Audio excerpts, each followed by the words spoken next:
नमस्कार, छत्तीसगढ़ के हमारे बुलेटिन में आपका बहुत बहुत स्वागत है। मैं हूं आपके साथ दीपिका ओझा। बुलेटिन की शुरुआत करते हैं।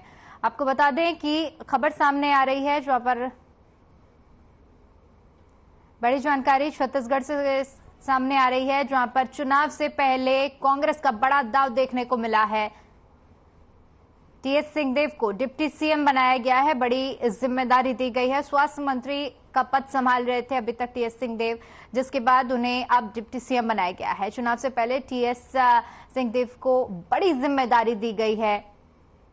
बता दें कि बीते दिन छत्तीसगढ़ कांग्रेस की दिल्ली में अहम बैठक हुई और बैठक के बाद यह फैसला लिया गया है, जिसके बाद आपको बता दें कि बड़ा बदलाव करते हुए टीएस सिंहदेव को पार्टी का डिप्टी सीएम बनाया गया है और साथ ही साथ पार्टी ने बड़ा फैसला लेते हुए उन्हें डिप्टी सीएम के पद पर जिम्मेदारी दी है। और इससे पहले आपको बताते चले कि स्वास्थ्य मंत्री के पद पर थे टीएस सिंहदेव।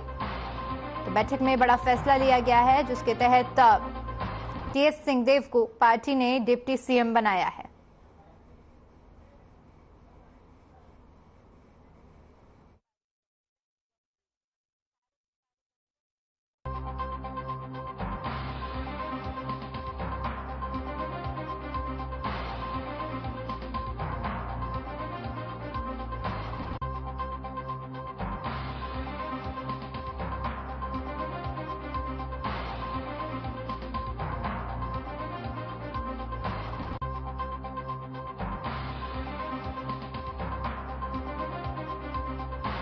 जहां पर आपको बता दें कि छत्तीसगढ़ में कांग्रेस की ओर से बड़ा बदलाव किया गया है और टीएस सिंहदेव, जो कि पहले स्वास्थ्य मंत्री के पद पर तैनात थे, अब उनको डिप्टी सीएम बनाया गया है। दिल्ली में बैठक हुई थी, अहम बैठक में ये फैसला लिया गया है, जिसके तहत अब प्रदेश के डिप्टी सीएम होंगे टीएस सिंहदेव। स्वास्थ्य मंत्री का पद संभाल रहे थे टीएस सिंहदेव। कांग्रेस की बैठक में फैसला लिया गया है और बड़ा बदलाव, चुनाव से पहले बड़ी जिम्मेदारी दी गई है।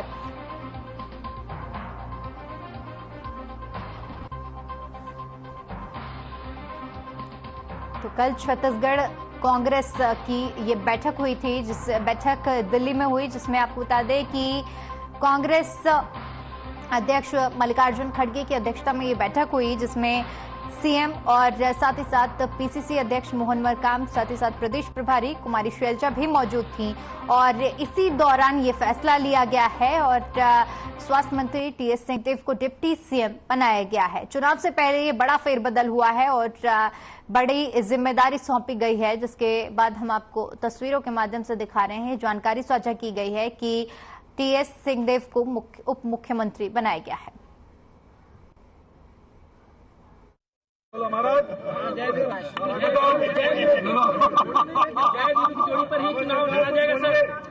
ये फैसला हाईकमान का है, सभी मिलकर, और हम लोग तो सब शैलजा जी के नेतृत्व में हम सब लोग काम कर रहे हैं। सब मिलकर कुछ बोलिए सरकार, खामोश है, कुछ बोलिए सरकार। खराब तो भाई वाला आप लोग साथ हैं तो खड़े दिख रहे हैं, देखिए, और काम भी कर रहे हैं, आगे भी करेंगे। अब वो एक अलग मांग है जिसके बारे में चर्चा होगी। Thank you.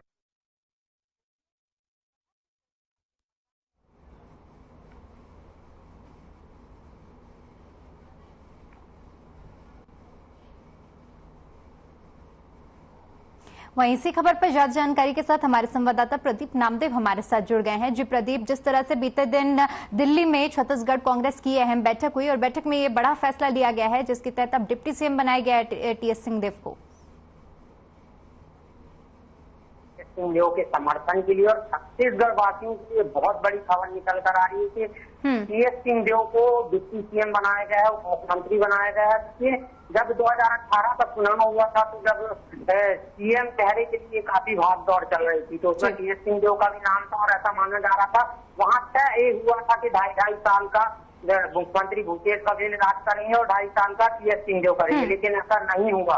तो अब कल बुधवार को एक बड़ी बैठक थी कांग्रेस की, जिसमें छत्तीसगढ़ के बड़े नेता शामिल हुए थे। मुख्यमंत्री भूपेश बघेल, प्रदेश प्रभारी कुमारी शैलजा और टीएस सिंहदेव, तमाम मंत्रीगण मौजूद थे और राहुल गांधी और राष्ट्रीय अध्यक्ष मल्लिकार्जुन खड़गे की अध्यक्षता में बैठक हुई। बैठक के बाद कल देर रात, बुधवार की देर रात को टीएस सिंहदेव को मुख्यमंत्री नियुक्त किया गया है। तो देखिए, कहीं ना कहीं छत्तीसगढ़ के लिए बड़ी खबर है।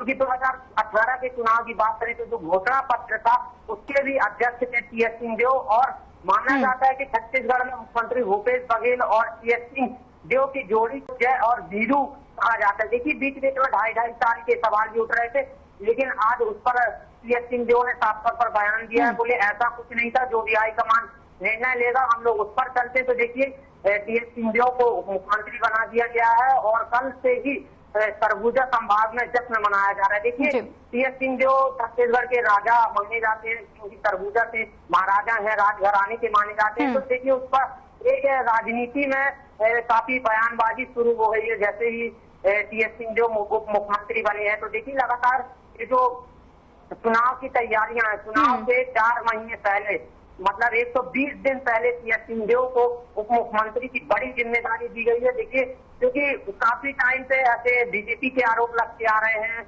और टीएस सिंहदेव ने भी काफी बयान दिए कि देखिए मुझे कई पार्टियों से ऑफर आ रहा है, लेकिन मैं कांग्रेस पार्टी छोड़कर कहीं नहीं जाऊंगा। तो देखिए आला कमान ने कल एक बड़ा निर्णय लिया है, अपने आप में एक बड़ा निर्णय लिया है, क्योंकि देखिए 2018 के चुनाव में मुख्यमंत्री भूपेश बघेल और टीएस सिंहदेव की एक बड़ी भूमिका रही थी, जितना अगर माना जाए तो टीएस सिंहदेव की एक बड़ी भूमिका रही थी, क्योंकि जो घोषणा पत्र तैयार किया प्रदीप इसके अलावा जिस तरह से आपने जिक्र किया कि टीएस सिंहदेव ने खुद कहा था कि उन्हें कई पार्टियों के ऑफर आ रहे हैं, मैं आपसे ये समझना चाहूंगी कि बस इसी डर का कहीं ना कहीं इस पे मुहर लगाई गई है और साफ तौर पर ये जिम्मेदारी दी गई है कि कोई और दल इसका फायदा न उठा ले जाए। जी बिल्कुल, देखिए कांग्रेस पार्टी के अंदर एक डर था, लेकिन उस पर टीएस सिंहदेव ने साफ कह दिया था कि मुझे ऑफर आ रहे हैं लेकिन मैं कहीं नहीं जाऊंगा, मैं कांग्रेस पार्टी का सिपाही हूँ और कांग्रेस पार्टी की ही सेवा करूंगा। लेकिन फिर भी कांग्रेस पार्टी को कहीं ना कहीं एक डर था, क्योंकि देखिए 2023 का चुनाव है, 2018 के चुनाव की बात करें तो जितना टीएस सिंहदेव की एक बड़ी भूमिका है और आदिवासी सेक्टर में भी टीएस सिंहदेव की एक बड़ी भूमिका रहती है। और 2018 के चुनाव में जो घोषणा पत्र तैयार किया था वो टीएस सिंहदेव ने किया था, टीएस सिंहदेव उसके अध्यक्ष थे, और उसके बाद भी टीएस सिंहदेव को कोई बड़ी जिम्मेदारी नहीं दी गई थी, स्वास्थ्य मंत्री की जिम्मेदारी दी गई थी। तो देखिए कहीं ना कहीं अपने आप में एक बड़ी खबर निकलकर सामने आ रही है कि टीएस सिंहदेव को उप मुख्यमंत्री बना दिया गया है। देखिए 2023 का चुनाव है, तो 2023 के चुनाव में कांग्रेस अपनी पूरी तैयारी के साथ मैदान में उतरी है और वहीं भाजपा भी पूरी तैयारी के साथ मैदान में उतरी है। देखिए कहीं मन मुटाव ना हो, इसी कारण कहीं आला कमान ने एक बड़ा निर्णय लिया है और 2023 के चुनाव के चलते वो टीएस सिंहदेव को मुख्यमंत्री की बड़ी जिम्मेदारी सौंपी गई है। ठीक है प्रदीप, बने रहिए आप हमारे साथ। अगली खबर का रुख करते हैं। आपको बता दें कि छत्तीसगढ़ में विधानसभा चुनाव से पहले कांग्रेस ने बड़ा दांव चला है। टीएस सिंहदेव को राज्य के उप मुख्यमंत्री पद की जिम्मेदारी दी गई है। इस पर टीएस सिंहदेव कांग्रेस अध्यक्ष मल्लिकार्जुन खड़गे का आभार उन्होंने जताया है और कहा है कि उप मुख्यमंत्री के तौर पर उनकी सेवाओं से राज्य को बहुत लाभ मिलेगा। टीएस सिंहदेव ने कहा कि छत्तीसगढ़ के लोग खड़गे और राहुल गांधी के नेतृत्व में कांग्रेस को भारी बहुमत से दोबारा जीत दिलाएंगे।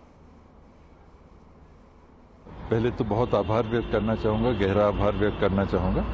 कांग्रेस प्रेसिडेंट आदरणीय मल्लिकार्जुन खड़गे जी ने एक जवाबदारी दी है।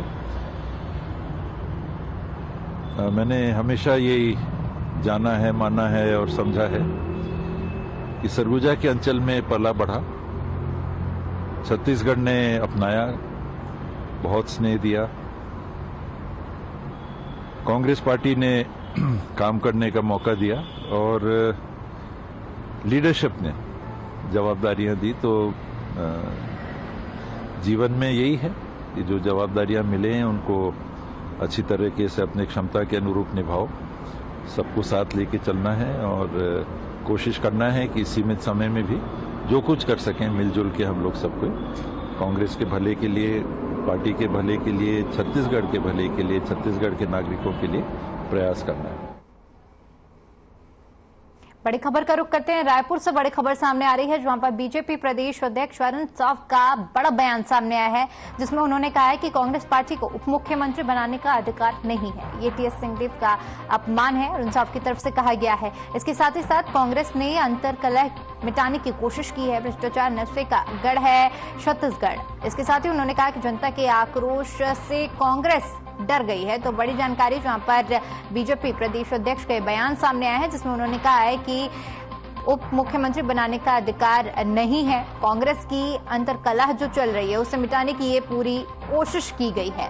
भ्रष्टाचार नशे का गढ़ है छत्तीसगढ़, ऐसा बीजेपी प्रदेश अध्यक्ष अरुण साव की तरफ से बयान सामने आया है और साफ तौर पर उन्होंने निशाना साधते हुए ये कहा है कि कांग्रेस की अंतर्कलह मिटाने की पूरी तरह से कोशिश की जा रही है।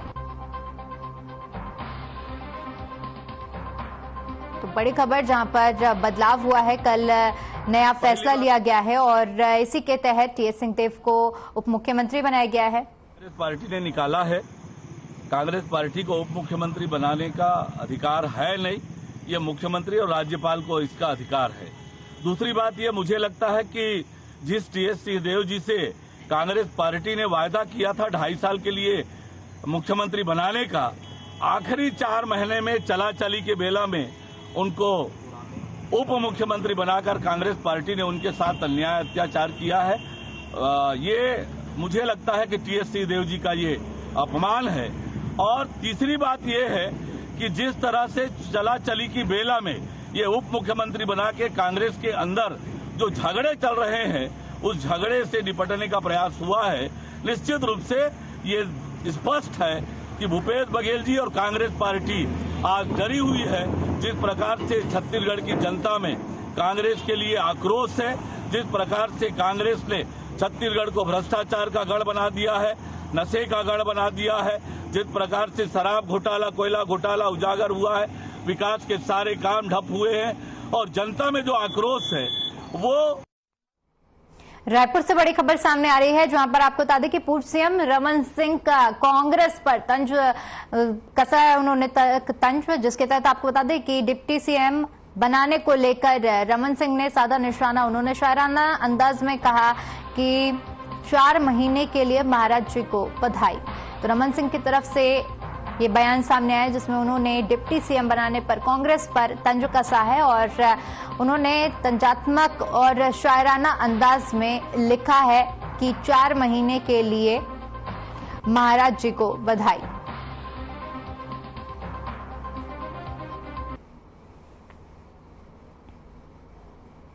तो कांग्रेस की तरफ से आधिकारिक नोटिफिकेशन जारी किया गया था जिसमें ये बात साफ की गई थी कि टीएस सिंहदेव अब उप मुख्यमंत्री बनाए जा रहे हैं और इसी नोटिफिकेशन को ट्वीट करते हुए उन्होंने तंजात्मक तरीके से ट्वीट किया है।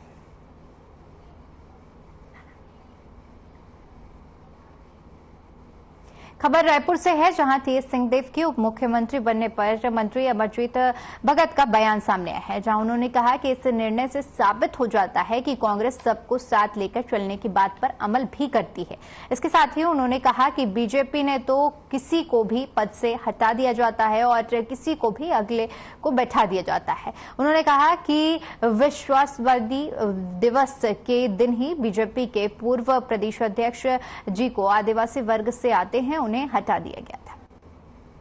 राष्ट्रीय अध्यक्ष मल्लिकार्जुन खड़गे जी ने, हमारे प्रदेश प्रभारी सुश्री शैलजा जी ने, माननीय मुख्यमंत्री जी ने, माननीय राहुल जी और सोनिया जी ने जो मिल करके निर्णय लिया है, निश्चित रूप से राजनीतिक हलके में इसका स्वागत है और सबको साथ लेने की जो बात है इस निर्णय से साबित हो जाता है। कम से कम सबको अवसर, सबका मान, सबका सम्मान। और भारतीय जनता पार्टी में तो किसी को हटा के बैठाने वाली बात है। आपने सबसे पहले भारतीय जनता पार्टी के प्रदेश अध्यक्ष विष्णुदेव साय जी हुआ करते थे, उनको उस दिन हटाया गया जिस दिन आदिवासियों का सबसे बड़ा त्योहार था विश्व आदिवासी दिवस, और उनको हटाया गया जिससे पूरा आदिवासी समाज आहत है और निश्चित रूप से इसका लाभ। छत्तीसगढ़ के विधानसभा चुनाव के ठीक 4 महीने पहले मंत्री टीएस सिंहदेव को कांग्रेस ने डिप्टी सीएम बनाने की घोषणा कर दी है, जिस पर नेता प्रतिपक्ष नारायण चंदेल ने बताया कि भूपेश बघेल के हिटलरशाही और एकला चलो नीति से जनता परेशान है और इस बात को लेकर कांग्रेस के अंदर कलह मची हुई है। इसी पर पर्दा डालने के लिए कांग्रेस को आनन फानन में टीएस सिंहदेव को अपमानजनक ढंग से 3 माह के लिए डिप्टी सीएम बनाना पड़ा। सिंहदेव साहब को उप मुख्यमंत्री बनाने का निर्णय कांग्रेस पार्टी ने लिया है। हमें लगता है जो बात हम पहले से कह रहे थे कि छत्तीसगढ़ के मुख्यमंत्री श्री भूपेश बघेल की स्वेच्छाचारिता, उनकी हिटलरशाही, उनकी एकला चलो की नीति से पूरे प्रदेश की जनता भी त्रस्त है और कांग्रेस पार्टी के अंदर इसको लेकर के आंतरिक कलह मचा हुआ था। और जो भ्रष्टाचार का आरोप हम लगा रहे थे मुख्यमंत्री भूपेश बघेल जी के ऊपर और छत्तीसगढ़ की कांग्रेस सरकार के ऊपर कि कोयला घोटाला, शराब घोटाला, पीएससी घोटाला, खाद्यान्न घोटाला, उस चेहरे को इतना बदरंग वो चेहरा हो गया था, उस चेहरे को वास करने के लिए टीएस सिंहदेव साहब को मुख्यमंत्री 3 महीने के लिए कांग्रेस पार्टी ने बनाया है। हम सोचते हैं कि टीएस साहब इतने वरिष्ठ नेता हैं, शायद कांग्रेस ने उनका अपमान ही किया है। रायपुर से बड़ी खबर सामने आ रही है, जहां पर आपको बता दें कि नंद कुमार साय को बड़ी जिम्मेदारी दी गई है, जिसके तहत उन्हें अब औद्योगिक विकास निगम का अध्यक्ष बनाया गया है। इसके लिए छत्तीसगढ़ सरकार की ओर से एक आदेश जारी किया गया है, जिसके तहत अब नंद कुमार को कैबिनेट मंत्री का दर्जा मिला है। इसके बाद सीएम भूपेश बघेल ने उन्हें बधाई भी दी है। तो बड़ी जानकारी साझा कर रहे हैं, जहां पर नंद कुमार साय को औद्योगिक विकास निगम का अध्यक्ष बनाया गया है। इसी के साथ ही साथ अब उन्हें कैबिनेट मंत्री का दर्जा भी मिल गया है। इसके बाद सीएम भूपेश बघेल ने उन्हें बधाई भी दी है। तो बड़ी खबर रायपुर से, जहां पर नंद कुमार साय को बड़ी जिम्मेदारी दी गई है, जिसके तहत अब उन्हें औद्योगिक विकास निगम का अध्यक्ष बनाया गया है और जिसके बाद आपको बता दें कि सीएम ने उन्हें बधाई दी है। तस्वीरें हम आपको दिखा रहे हैं, रायपुर की ये तस्वीरें हैं।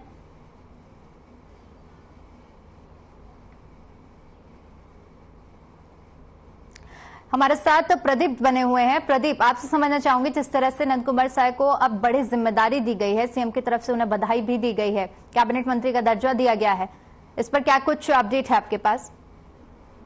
जी बिल्कुल, देखिए नंद कुमार साय एक आदिवासी वरिष्ठ नेता है। पूर्व में वो अनुसूचित जनजाति के राष्ट्रीय अध्यक्ष भी रह चुके हैं और अभी 1 मई 2 महीने पहले नंद कुमार साय ने कांग्रेस का दामन थामा था, क्योंकि वो कांग्रेस में शामिल हुए। बीजेपी के वरिष्ठ नेता माने जाते थे नंद कुमार साय और कई बार चुनाव भी जीते हैं वहां से और कैबिनेट मंत्री भी रहे हैं। और नंद कुमार साय ने 1 मई को कांग्रेस का दामन थामा था और 2 महीने पहले ही नंद कुमार साय ने कांग्रेस का दामन थामा था। तब अनुमान लगा रहे थे और नंद कुमार साय का भी कहना था कि हो सकता है कि पार्टी कोई जिम्मेदारी दे। तो देखिए आज नंद कुमार साय को भी कैबिनेट मंत्री का दर्जा दिया गया है, छत्तीसगढ़ औद्योगिक विकास नगर निगम का अध्यक्ष बनाया गया है और कैबिनेट मंत्री का नंद कुमार साय को दर्जा दिया गया। देखिए लगातार आदिवासियों को साधने के लिए बीजेपी और कांग्रेस लगातार बड़े बड़े प्रयास कर रही है। देखिए बीजेपी के बड़े नेता कहलाते थे नंद कुमार साय और अब कांग्रेस में शामिल हुए। कांग्रेस में शामिल होने के बाद नंद कुमार साय को अब कैबिनेट मंत्री का दर्जा प्राप्त दिया गया। इसकी सरकार ने घोषणा कर दी और देखिए बता दें कि दिल्ली में कल बैठक हुई थी बुधवार में, उसके बाद टीएस सिंहदेव को उप मुख्यमंत्री बनाया गया और आज कुछ देर पहले ही नंद कुमार साय को कैबिनेट मंत्री का दर्जा दिया गया। बिल्कुल प्रदीप, कुल मिलाकर देखा जाए तो पूरी तरह से चुनावी तैयारियां शुरू हो चुकी हैं और बदलाव का दौर भी जारी है। जी बिल्कुल, देखिए नंद कुमार साय आदिवासी क्षेत्र से आते हैं और आदिवासी क्षेत्र में काफी अच्छी पकड़ रखते हैं। तो देखिए नंद कुमार साय को कैबिनेट मंत्री का दर्जा दिया गया है क्योंकि देखिए वरिष्ठ नेता है, वो पूर्व में अनुसूचित जनजाति के राष्ट्रीय अध्यक्ष रह चुके हैं और भाजपा के पूर्व कैबिनेट मंत्री भी रह चुके हैं। तो देखिए कहीं ना कहीं नंद कुमार साय को एक बड़ी जिम्मेदारी दी गई है क्योंकि 2 महीने पहले ही उन्होंने कांग्रेस का दामन थामा था। 1 मई को कांग्रेस का दामन थामा था और आज उनको लगभग 50 दिनों के बाद आज उनको एक बड़ी जिम्मेदारी दी गई है, कैबिनेट मंत्री का दर्जा दिया गया है। देखिए लगातार अनुमान लगाए जा रहे थे कि वो कांग्रेस में शामिल हुए नंद कुमार साय को उनको कोई बड़ी जिम्मेदारी दी जाएगी और नगर निगम मंडल का लगातार उनको बताया जा रहा था कि अध्यक्ष बनाया जाएगा और आज छत्तीसगढ़ औद्योगिक विकास नगर निगम का अध्यक्ष नंद कुमार साय को बनाया गया। ठीक है प्रदीप, आपका बहुत बहुत शुक्रिया हमारे साथ जुड़ने के लिए और तमाम जानकारी साझा करने के लिए। बड़ी खबर का रुख करते हैं, रायपुर से बड़ी खबर सामने आ रही है, जहां पर आपको बता दें कि दुर्ग के दौरे पर रहेंगे सीएम भूपेश बघेल बूथ चलो अभियान में शामिल होंगे, पदाधिकारियों और कार्यकर्ताओं से भी मुलाकात करेंगे। तो बड़ी और अहम जानकारी साझा कर रहे हैं, जहां पर बूथ चलो अभियान के तहत आज कार्यक्रम अभियान होना है और जिसमें सीएम भूपेश बघेल भी शिरकत करेंगे। इस दौरान पदाधिकारियों और कार्यकर्ताओं से मुलाकात भी करेंगे। दुर्ग के दौरे पर हैं सीएम, जहां पर ये बूथ चलो अभियान होने वाला है और इसी कड़ी में सीएम पदाधिकारियों और कार्यकर्ताओं से मुलाकात करेंगे।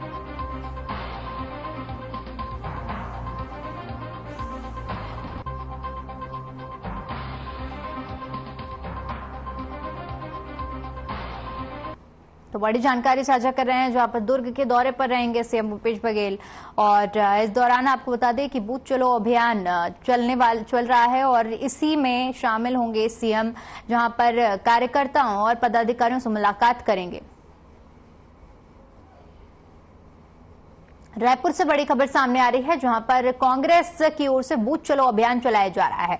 बता दें कि इस अभियान में कांग्रेस के दिग्गज नेता शामिल होंगे, जिसके तहत आपको बता दें कि पदाधिकारियों को अलग अलग जिले की जिम्मेदारी दी गई है।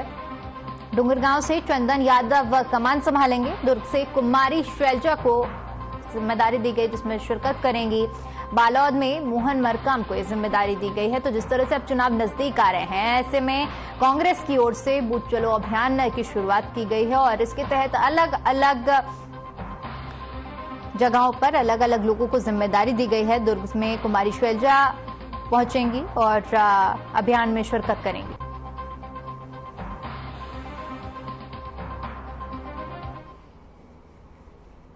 वहीं छत्तीसगढ़ के दौरे पर रहेंगे विजय जांगीड़। रायपुर से बड़ी जानकारी, जहां पर बूथ चलो अभियान में शामिल होंगे विजय जांगीड़। शाम को 6:30 बजे रायपुर पहुंचेंगे और इसके बाद बूथ चलो अभियान में शिरकत करेंगे। तो बता दें कि अलग अलग जिलों में बूथ चलो अभियान चल रहा है और इसी कड़ी में अलग अलग लोगों को जिम्मेदारी पदाधिकारियों को दी गई है और इसी के तहत को 6:30 बजे विजय जांगीड़ छत्तीसगढ़ पहुंचेंगे और बूथ चलो अभियान में शिरकत करेंगे। रायपुर में बूथ चलो अभियान होने वाला है, जहां पर विजय जांगीड़ शिरकत करेंगे।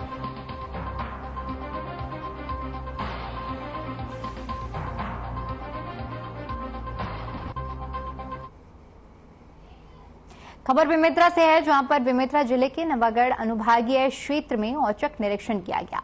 औचक निरीक्षण करने पहुंचे दुर्ग संभाग कमिश्नर महादेव काफरे ने अनुभागीय कार्यालय, तहसील और कार्यक्रम में कई सारी खामियों को देखा और दुर्ग कमिश्नर महादेव काफरे ने निरीक्षण के दौरान वर्षा मापी रजिस्ट्री में मिली खामियों के बाद पटवारी तुमन बंजारे को निलंबित कर दिया। बेमेतरा के निंदघाट में पदस्थ थी पटवारी तुमन बंजारे।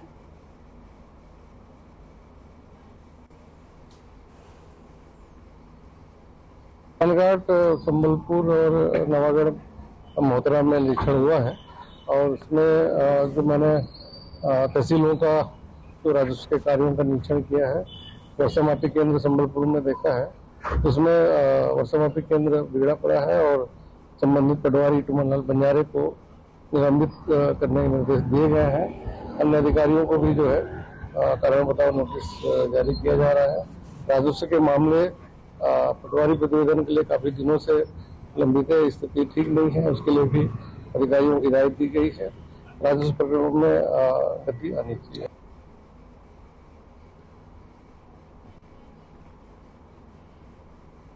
खबर जगदलपुर से है, जहां पर जगदलपुर कलेक्टर विजय दयाराम ने बुधवार को नानगुर में स्थित सामुदायिक स्वास्थ्य केंद्र और तहसील कार्यालय का औचक निरीक्षण किया। उन्होंने स्वास्थ्य केंद्र में ओपीडी की स्थिति, पुरुष वार्ड, ऑपरेशन कक्ष समेत अन्य कक्षों का निरीक्षण किया। कार्य के देरी के लिए नाराजगी जाहिर की।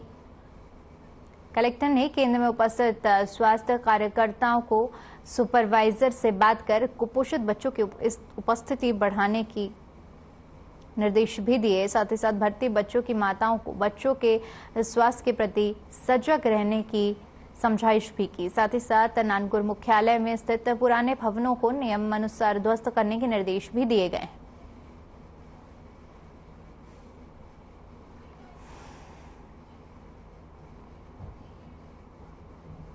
चलिए फिलहाल के लिए इस बुलेटिन में इतना ही। बाकी तमाम बड़ी खबरों के लिए बने रहिए हमारे साथ। नमस्कार।